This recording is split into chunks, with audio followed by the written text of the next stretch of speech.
We're live.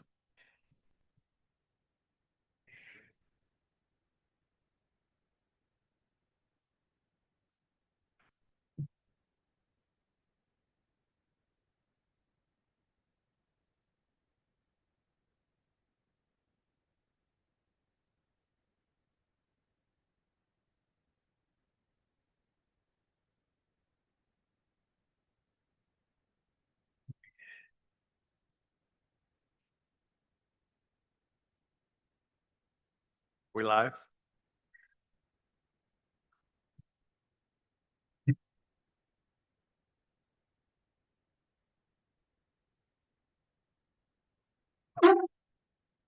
Good evening, everyone. I'd like to call the study session of the University City Council to order on February the 9th at 5:30 p.m.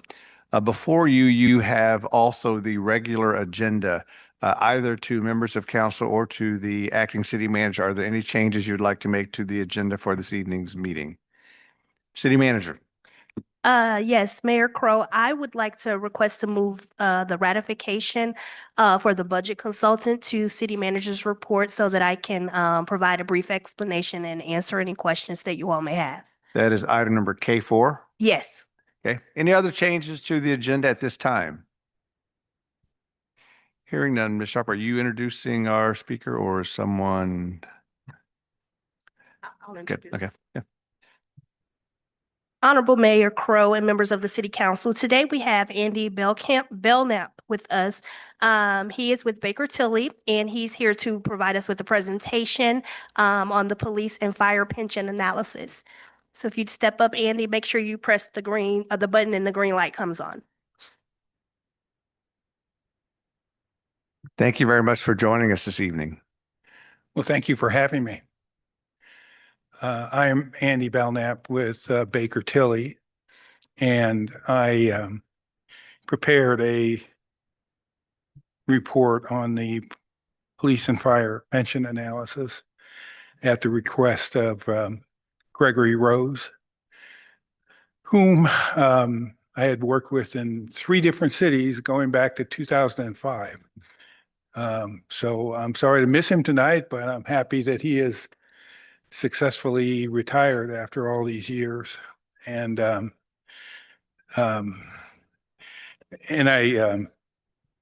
mentioned to him first time that I looked at this pension plan, I said, I don't think it's that bad, but he's a very careful man.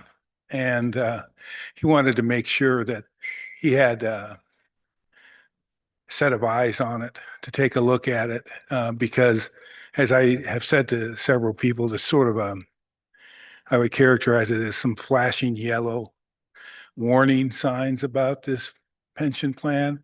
It's not in extremis or in critical condition, but I'll go through that with you tonight and talk about the recommendations that I made.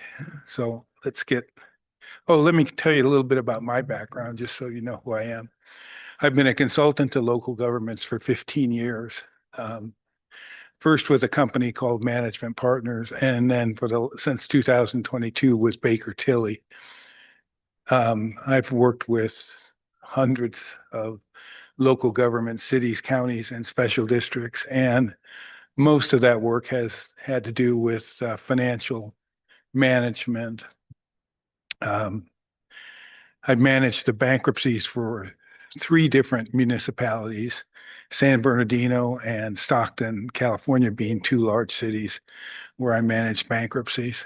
Very hard to make a city go bankrupt. You really have to work at it, but can happen.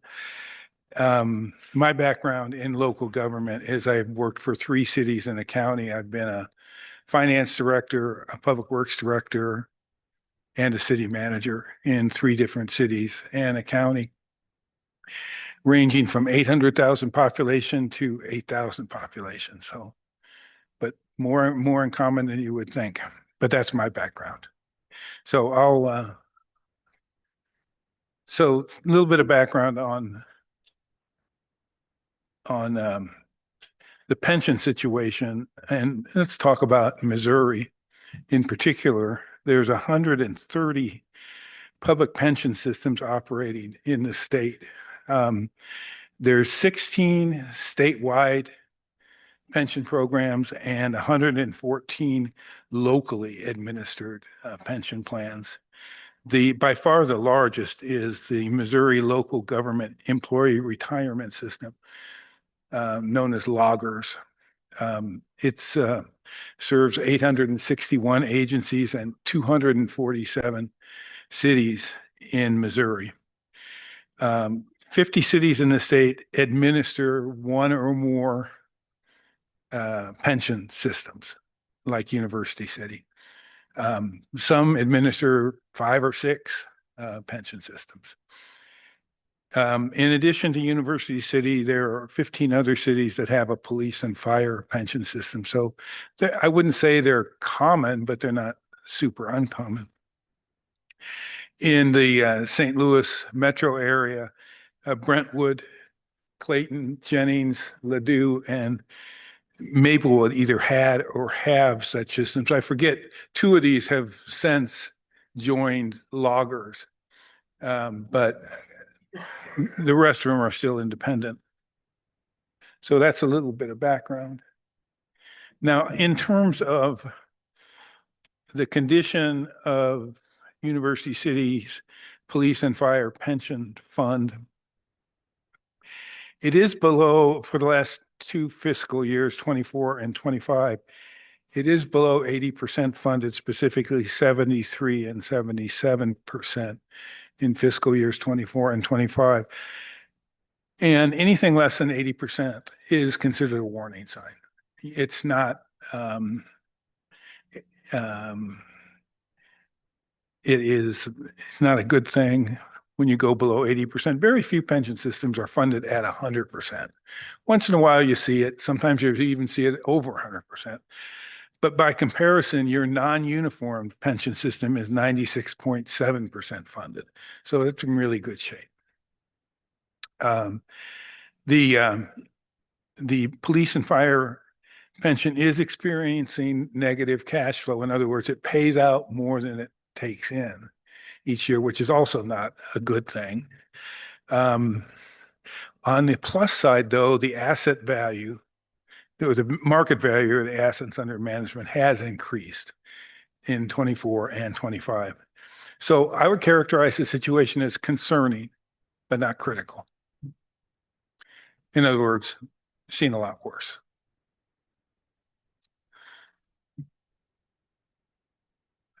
So I did a lot of interviews with people that worked with the pension system as part of this project, and a good thing about this is that it's a pretty well-known problem. It is not something that people were surprised about. I believe it actually was something that Gregory Rose put his finger on pretty quickly when he arrived back here. So the system is viewed as underfunded, and many believe that it needs some overhaul and steps to ensure long-term solvency. I also put in the report and showed that the administrative costs are high, not because you're doing anything wrong, but just because it's a small system. And therefore, the administrative costs tend to be high. It's also kind of a confusing piece of a pension system for your police and firefighters, because it's one part of a larger retirement system for them. You really don't know what their retirement situation is, because there's a private component and this public component, and you don't have visibility into the private component. So you really don't know how they retire and what their benefits are when they retire, because you don't have visibility into the private parts of it.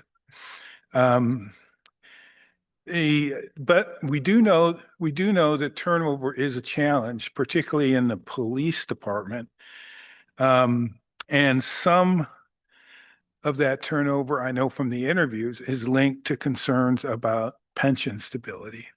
It's not as much of a problem in the fire department, but as you may know, in the fire department, typically people stay with the fire department for their entire career. They don't typically leave. But we know that recruitment is negatively impacted by concerns about the pension system here. And employees do lack understanding about the system. And I would challenge anybody to read the description of the system and really understand it, because it's confusing as all get out. I do know from the interviews that people do expect that there will be some changes made, but they would expect and want there to be transparency and fairness when the changes are made. And right now, it can be fairly painstaking to go about making changes to the pension system. Now, another piece of good news is that the pensions that you do offer are pretty competitive. I looked around at the other pensions with other cities in this area, and you do offer a pretty good pension program. And one of the things you offer is that the employees don't have to make a contribution. In other cities, they do. But generally, the pension benefit is pretty good and comparable with what other cities provide. But when I looked at how much the employees contribute to the pensions, it is less than many other cities in the area. And while that's a good thing for the employees, it does have the impact of putting less money in the pension system than would otherwise be the case if you had employees paying what they are paying in other jurisdictions towards the pension. So the higher turnover that we have in University City might not be due to inferior pension benefits, because I don't think you have inferior pension benefits. It might just be due to concerns with the structure of the pension plan, or people looking at the annual audit and saying, well, it's only 70%, 70-something% funded. That's not too good. And I'm concerned about that. So the outlook for the police and fire pension has been good in 24 and 25 because it earned above 8%. And that's great because its earning assumption, in other words, what it's supposed to earn is 6.8%. So it beat its earning assumption both of those years. But a negative thing is in the state of Missouri, if you're not above 80% funded, you can't offer any pension enhancements. And that means no inflation adjustments. So there's not been an inflation adjustment under this plan since 2007. That's not a good thing for retired annuitants. Most pensions do make inflation adjustments from time to time. With the current funding levels, how much money the city's putting into it, and how much money it's earning on its own, it doesn't look like you're going to get above 80% funded anytime soon. And it's possible that the plan, if you have some down years and you don't earn above 6.8%, or you could fall below 70% funded. And if that happens, you end up on the state of Missouri's watch list. And we all know it's not good to end up on any kind of state watch list. Then the state can start telling you what to do, and conceivably, I don't know what they would do. And I don't think any of us do, but it probably wouldn't be, it's never good to have things taken out of your control. So it's sort of clear that additional funding needs to be directed to funding the plan. And as you know, the city already asked and put a ballot measure on asking the citizens to put some tax money towards the pension, and it failed.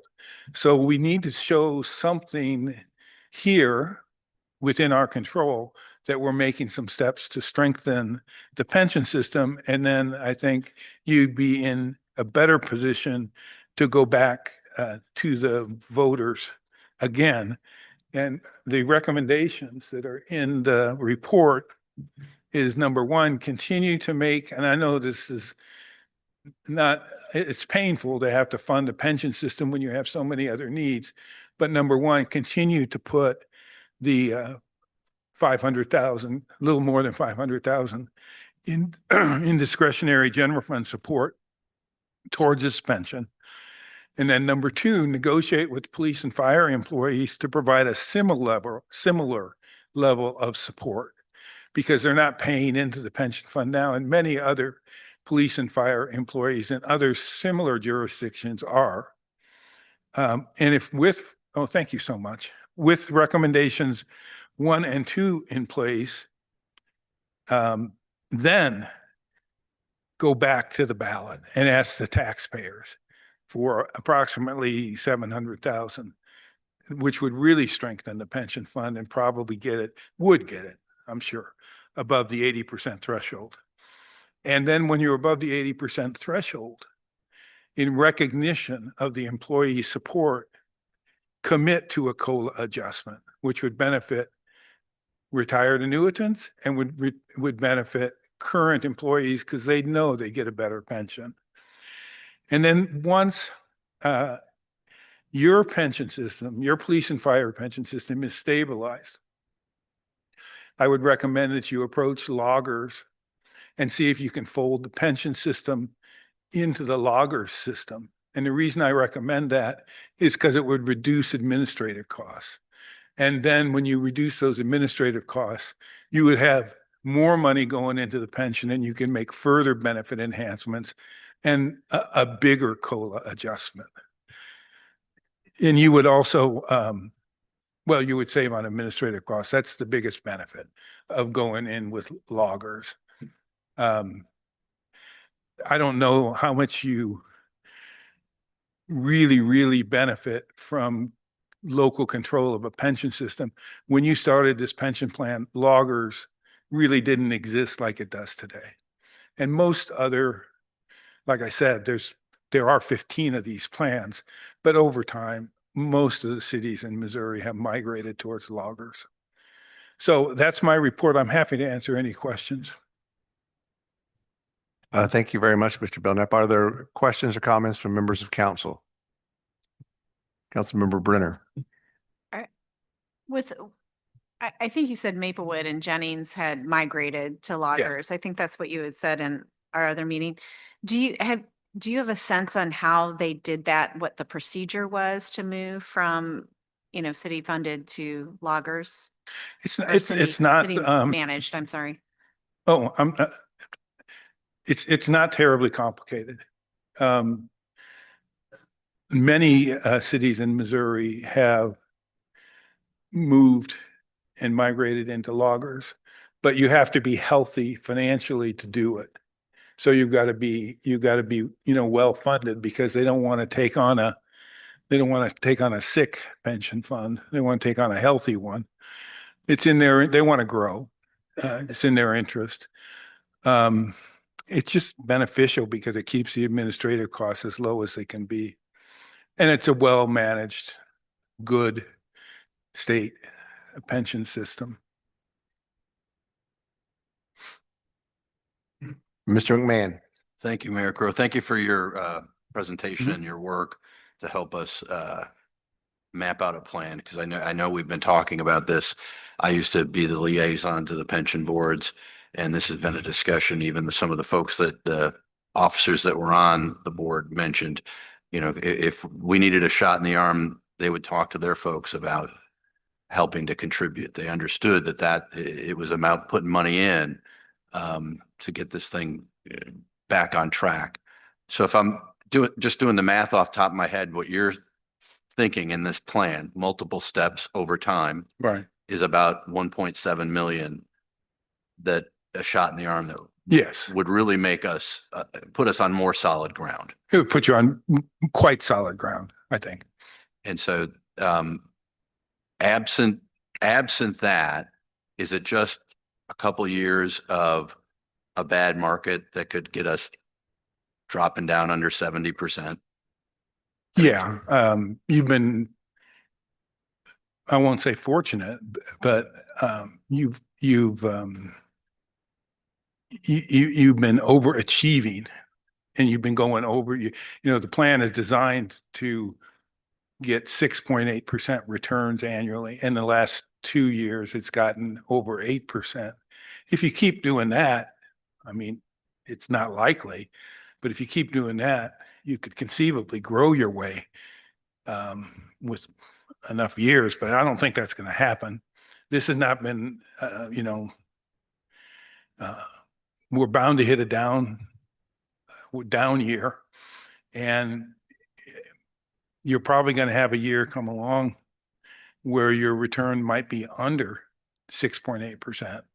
And when that happens, it's going to, the way this plan is constituted, that could get, if, particularly if you had multiple years under 6.8% return, it could get pretty ugly. And like I said, the looming issue would be if you fall under 70%, and it would take more than 1 year, I think. But if you go under 70%, then you get on the state's watch list, which is bad sort of reputationally, but also it's not clear, at least it's not clear to me, exactly what the state would have in store. I know they wouldn't want the pension to fail, obviously, but they might start telling you what the city has to put towards the pension. And it's always better, in my experience anyway, and I've worked with many financially distressed cities, it's always better to get ahead of any state intervention. If there's a time delay in getting an agreement with let's say the officers, and we're not moving in the direction on this plan that we're kind of looking at today, would that, over time, would that change those numbers so that if we then went back to them, that their contribution could be even higher than it would if we started sooner? Well, if it goes, I think that common cause here is both you and the officers and the firefighters probably don't want the state to come in here and start telling the city what to do. So there's some common ground there. But it's a negotiation. At the end of the day, it's a negotiation. And in that negotiation, then let's say we can negotiate a certain number with the officers that's less than what we're talking about on the slides. That just means what we've got to come up with on our side might go up. It affects the sales tax. All those moving components will just fluctuate. Yeah, I mean, this is just Andy with a recommendation. It's not necessarily dispositive, but it is true that in other jurisdictions, the employees are contributing. And that's a fact. But you've got to, the other thing is, and I know this to be a fact, you've got to offer competitive pensions to get good officers. Have you had experience with a municipality that has the hybrid system we have with the public private rolling into loggers? Yes. So that's not an impediment. No, in fact, 2 of the cities that had a pension plan not dissimilar to yours did that. And you can retain the private aspects and still, go into loggers. I think that's fine. But it's just from an administrative point of view, loggers is such a administrative cost point of view, loggers is just a better option. But it's going to be a couple of years before you're in a healthy enough situation to even sit down and talk about it with them. This plan's got to get above 80%. Yep. Thank you. I have a couple of questions myself. You've mentioned several, first off, thank you very much for your presentation. And in particular, thank you for the information that we got ahead of time. Yeah, great. Very detailed reading. So thank you. You've mentioned, several times the admin costs. Did I miss it in the reading that the admin costs of loggers, what is the admin cost of loggers? Oh, I looked it up, but I don't believe it's in the report. It's much lower than where you're at. It's Well, quite- much lower is getting closer to an answer, but if we're, I'd have to go back and look. I mean, I think for our purposes, that would be important for us to get an idea. But if we're 5+, Yeah. right? So then is loggers 3- or 4-? If you could get that to our city manager or happy to to. Chris, we'd be happy. So I think we have a little bit of an idea. And then if we move into loggers, I think it would also be good to see what their rate of return has been. Sure. Are their investments over the past couple of years? Are all the members of loggers currently above 80%? Loggers is, yes, they are. So if you are in a pension plan that is managed by loggers, all of the municipalities' pension plans that are in loggers are above 80%? Well, Uh, the way the loggers pension plans work is it's one big plan. They don't manage individual plans. They manage a big amalgamated plan. And you're a member within that plan, but it's amalgamated and many local governments are part of the plan. Okay, so if it's amalgamated, then this may be just, is there a number that shows what the loggers plan is to the Yeah. commitments it has? Yeah, they publish annual statistics. And all the members on average are 85% funded? Yeah.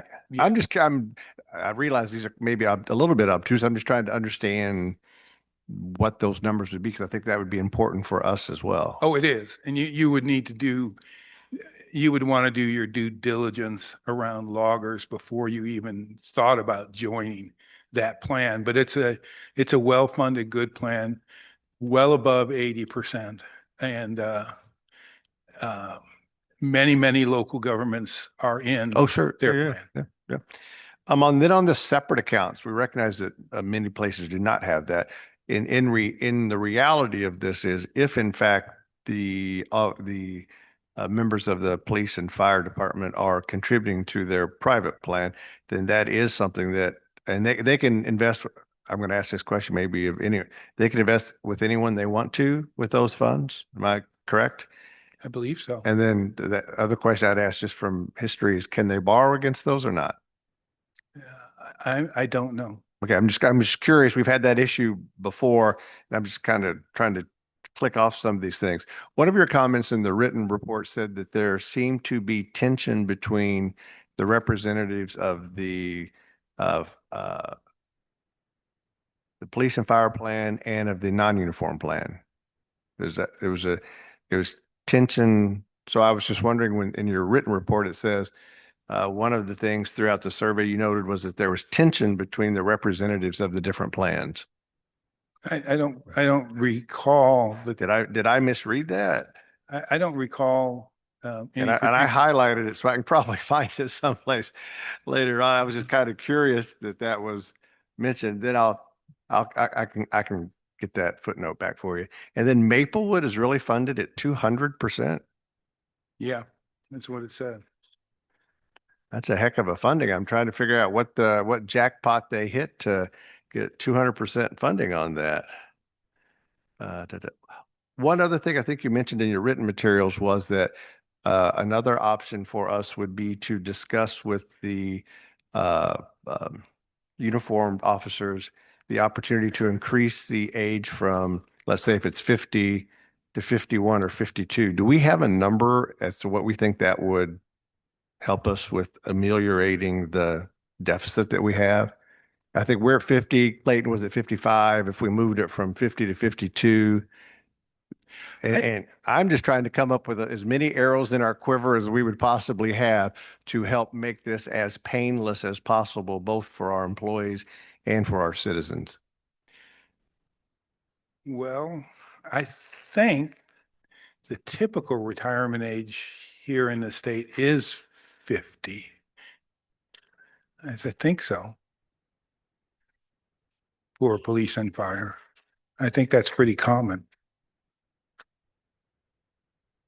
Okay, but didn't we say that some of our competitors here were at 55 and I'm I looking, thought that was in the Brentwood is at 55, There are Clayton is at some, yeah. 55, Ladue is at 55. Matter of fact, those are, the normal retirement in Brentwood, Clayton, Ladue, and Maplewood is 55.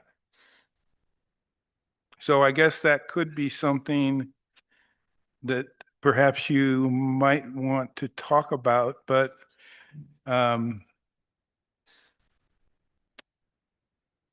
you also have a bit of a recruitment advantage right now Sure. because you're here, you're able to retire at 50.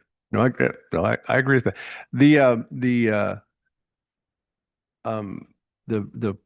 tension was in bullet point number 9 on page 5, which says there is also tension between uniformed and non-uniformed representatives, particularly around perceived inequities and how changes can be made. I'm just trying to figure out the background of that comment. On page, I'm on page 5 of your written comments that I was. okay.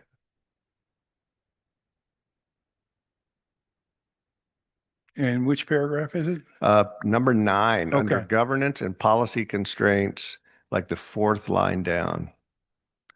And again, none of this, I'm just curious, Mr. Bell, if someone can just provide me the background on that, because I could understand where there would be tension if one plan can make a change and one can't. So I fully understand that.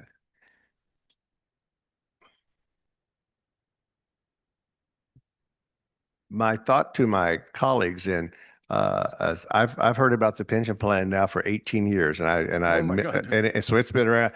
I'd love to get this addressed for the benefit of our employees and for our citizens. And I do think we at least have a map here. I'm hoping that we're closer to 80% than we were 77, but we'll see how we do by the end of the year and over the period of time. But I'm wondering whether or not for ease of purpose, since this is where institutional knowledge does help out, Mhm. is I think I was the pension liaison before Mr. McMahon, and Mr. McMahon went to Ms. Brenner. I'm just wondering if my colleagues would mind if the 3 of us sat down with the city manager and just started going through some of these options and just having a conversation with Brooke. Because I think since Ms. Sharp has stepped into city manager role, this is kind of another item on her list that probably she's got to get her hands around. And we have the benefit of some institutional knowledge, and maybe we can sit back with her and go through some of these options. And then, correct me if I'm wrong, Ms. Sharp, but the next step would be your conversations then with the whether it be the chief or the police officers and the firefighters, but at least be some conversations to start in that process. Honorable Mayor Crowe, yes, that is correct. Especially since we are currently in negotiations with both police and fire unions. So I think now is the prime opportunity to have those conversations if we intend to have them. And I'm okay if someone wants to replace me and have someone else in these conversations, but the 3 of us probably have the greater working knowledge, unless my colleague, if a 4th member wants to join us, we have a quorum, so you may not want that. But anyway, it's one of those things that I'm kind of looking at Ms. Brenner and Mr. McMahon. I'm kind of volunteering your time, but I don't know. I think to me, that's the shortest route from A to B, is to get some folks who've had the working knowledge of it. I'm happy if the pension board chair wants to join, or people who've been working on it. But to me, I think we ought to move forward. I know Councilmember Smotherson can go back as far as I can almost on the history of this thing and the challenges that we have had. So I appreciate you giving us this roadmap to go forward, and we'll see what we can do next. Are there, and I didn't mean to take over. Are there questions or comments? I'm sorry, Ms. Brenner. Thank you, Mayor Crowe. And yes, I'd be happy to help with that. The other thought I had was, since there's already discussion right now with the union, if maybe the very first step that we could all agree upon is that if the administration and the union could come up with like shared goals so that we're all on the same page on where we want to get to. We may have differences of opinion on how we get there, but at least we all agree that we want to get to X point.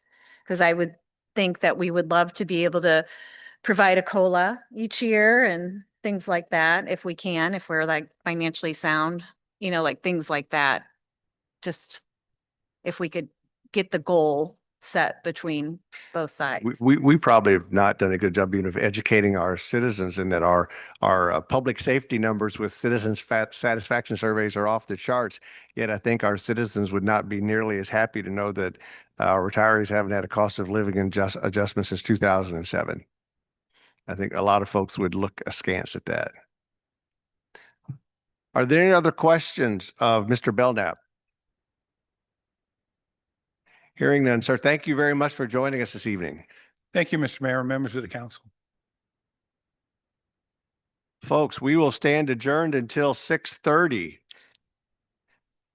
And unless, by the way, I don't believe there's an executive session either, just so everybody knows. So I think no.